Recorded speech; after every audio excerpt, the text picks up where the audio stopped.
guys. Apa kabar nih? Apa kabar? Alhamdulillah baik. Alhamdulillah. Lagi di mana nih kalian? Di kosan. Oh, di kosan. Di Bogor Iya. dong berarti. Ya di Bogor. Kosan di rumah aja. Rumah. Hari ini kita mau bahas apa nih? Reproduksi kuda ya? Ya kan? Iya, benar banget. Jadi kalian sebelumnya pernah pelihara kuda nggak? Siapa tahu kan kalian sultan gitu, kudanya banyak di rumah. Wah, gimana Tan? Gue sih belum. Wah, kuda taunya delman doang. Iya sih. Di Jogja mungkin banyak sih. Ya di Jogja banyak sih. Udah jadi kemarin tuh gue tuh sempat magang gitu guys. Ini di sana gue disuruh kayak observasi zebra gitu. Nah zebra kan satu ini ya sama kuda ya, sama-sama equide kan. Nah pas gue ke sana tuh dia lagi abis punya anak gitu loh. Jadi kira-kira sama nggak sih kayak reproduksi antara kuda sama zebra tuh sama nggak sih? Kalau kuda tuh gimana? Kayak ada manajemennya gitu kan, pasti karena harganya juga mahal kan, harus hati-hati banget gitu kan kalau reproduksi. Kalian tahu nggak sih? Mungkin sama aja nggak sih karena sama-sama family equidae. Tapi kalau di peternakan gede gitu kira-kira persiapan reproduksinya gimana ya?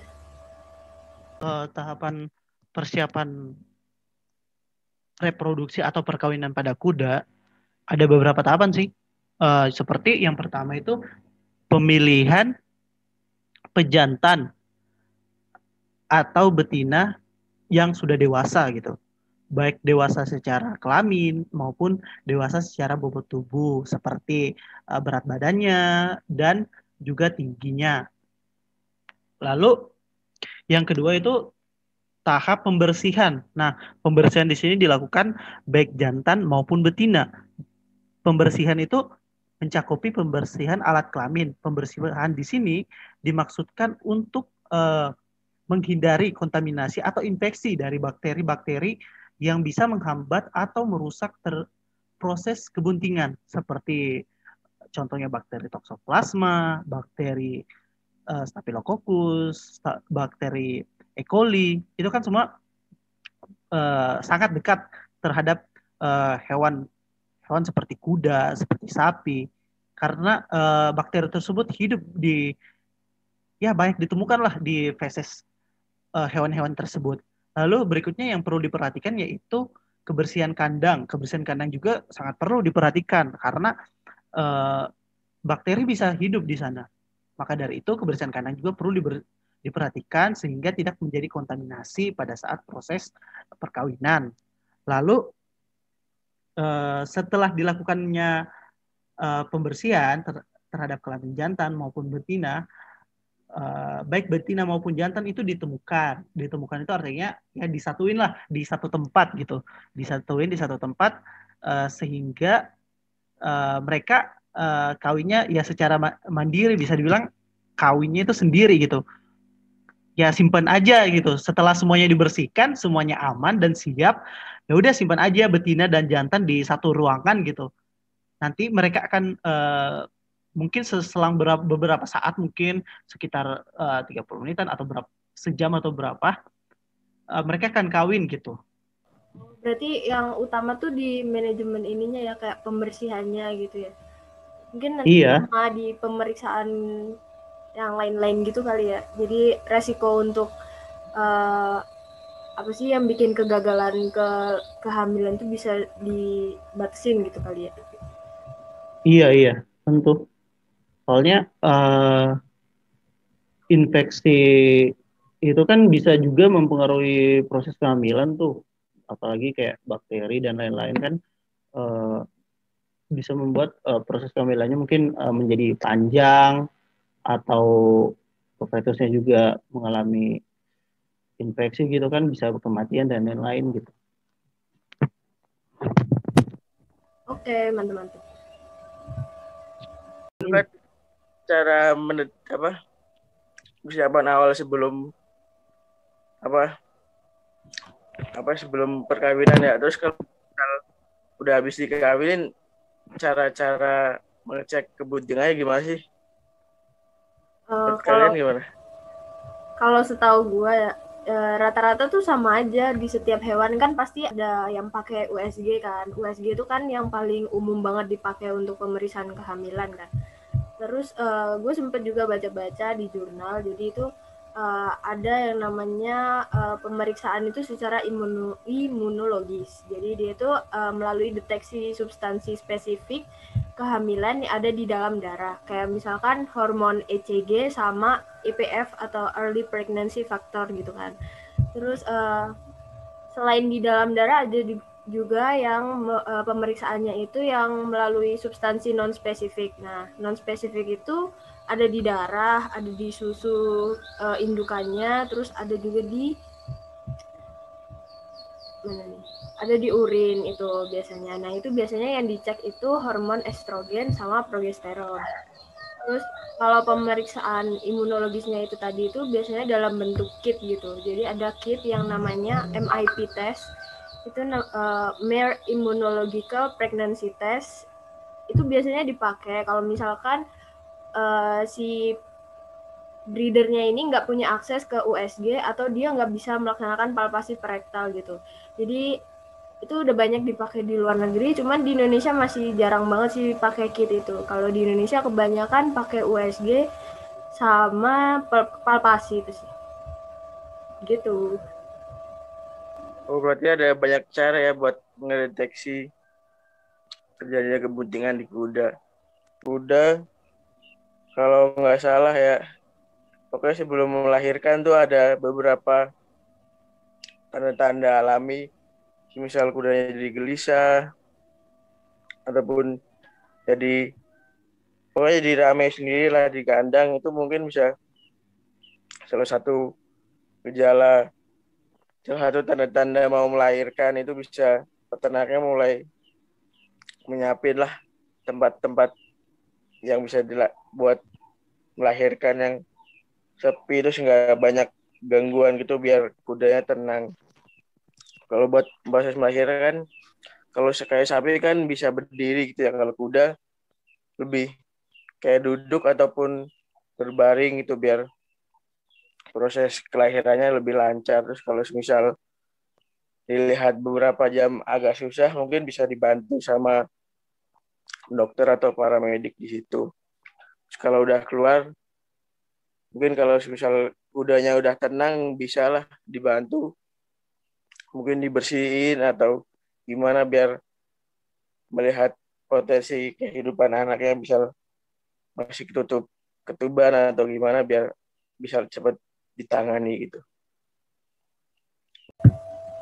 Jadi ini aku juga dapat jurnal dari Colorado State University. Di jurnal ini tuh dijelasin tentang proses kelahiran dari kuda. Di jurnal ini dibilangkan kalau misalkan kuda itu perlu selama 320 sampai 360 hari untuk mengandung anaknya. Dan biasanya rata-rata kelahiran itu terjadi setelah 340 hari. Untuk tahapannya sendiri, kelahiran kuda itu ada 3 tahap. Nah, tahap yang pertama ini merupakan kayak tahap utamanya gitu. Jadi tahap pertamanya itu yang paling lama. Jadi di sini dikatakan bahwa memerlukan waktu sekitar 1 sampai 4 jam. Nah, ciri utamanya itu biasanya indukannya udah mulai gelisah. Di dalam pedok tuh dia bakalan kayak mundar-mandir gitu karena bingung. Terus selain itu juga bisa menampilkan ciri-ciri yang mirip kayak kolik. Misalkan dia tuh selalu noleh ke samping gitu, terus dia berkeringat di daerah leher sama flanknya. Tapi nggak semua kuda di sini dibilang akan menampilkan tanda-tanda seperti kolik gitu. Terus tahap pertama ini juga dicirikan oleh jadi induk kudanya ini mulai urinasi dan defekasi. Selanjutnya itu ada tahap kedua. Nah, di sini tahap kedua katanya dimulai saat keluar air ketuban gitu. Nah, air ketuban ini keluar karena membran chorioallantoisnya itu pecah.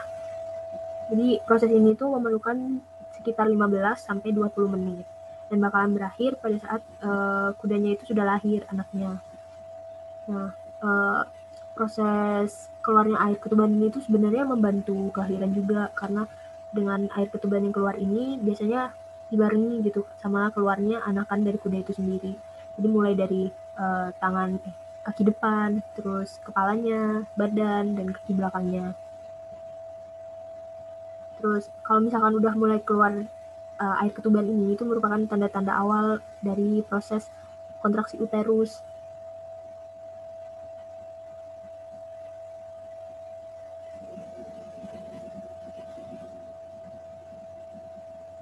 Terus yang ketiga ini ada proses dari lepasnya plasenta. Jadi setelah beberapa saat tuh di sini dibilang sih sekitar 1-3 jam setelah kelahiran anak, plasenta itu akan mulai lepas. Kalau misalkan plasenta ini nggak lepas, itu yang disebut dengan retensio kan. Nah, retensio ini kebanyakan tuh terjadi pada kasus kehamilan yang mengalami distokia.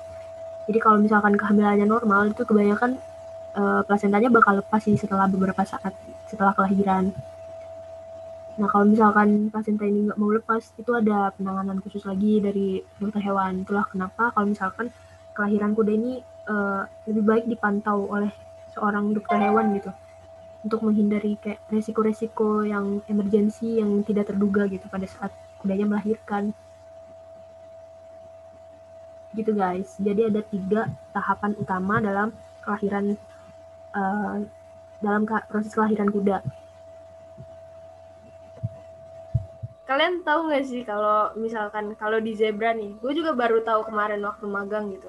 Jadi zebra itu kalau misalkan dia habis punya anak, indukannya itu bakal apa sih kayak minggirin anaknya biar nggak ketemu sama bapaknya gitu, karena bapaknya itu berbahaya. Tahu nggak kenapa? Kenapa? Maksudnya zebranya kenapa tuh? Jadi kalau habis punya anak, itu biasanya pejantannya si bapak dari zebranya ini, dia tuh bakalan nyerang anaknya karena dianggap dia akan menghalangi koloni gitu. Kalau di Afrika gitu kan misalnya, dia kan hidup yang selalu waspada gitu kan, kudanya jarang tidur kan, selalu berdiri gitu kan. Nah, itu kalau misalkan dia ada anak yang kecil di dalam koloninya, mereka menganggap itu sebagai hambatan gitu. Jadi kalau misalkan ada predator atau apa, anakannya ini dianggap lemah gitu. Jadi sebelum koloninya beresiko untuk diserang oleh predator, jadi anaknya sendiri gitu sama bapaknya. Jadi mereka tuh benar-benar melindungi koloninya, tapi malah jahat ke anaknya. Jadi biasanya kayak lebih ibunya itu selalu melindungi gitu. Jadi bertengkar gitu, pertengkaran rumah tangga gitu bapak ibu. Oh, udah dikorbanin gitu ya daripada koloni yang kena anaknya aja gitu ya. Iya. Kira bau sial kali ya. Dasar. Reproduksi kuda tuh ternyata nggak yang sembarangan gitu ya, kayak udah tinggal dia kawin sendiri, abis itu terus dibiarin sampai lahiran. Ternyata banyak banget ya, mulai dari manajemen sebelum perkawinannya, sampai proses pemeriksaan kehamilannya, sampai lahirannya juga itu harus diperhatikan banget. Berarti peran kita banyak banget ya sebagai dokter hewan nih. Apalagi kuda harganya mahal kan, jadi kita melindungi aset orang gitu. Udah mantep guys sharingnya. Makasih. Iya benar-benar. Iya sama-sama. Sehat selalu. Habis ini kalian ada kuliah lagi? Ikut. Jadi lapar sering.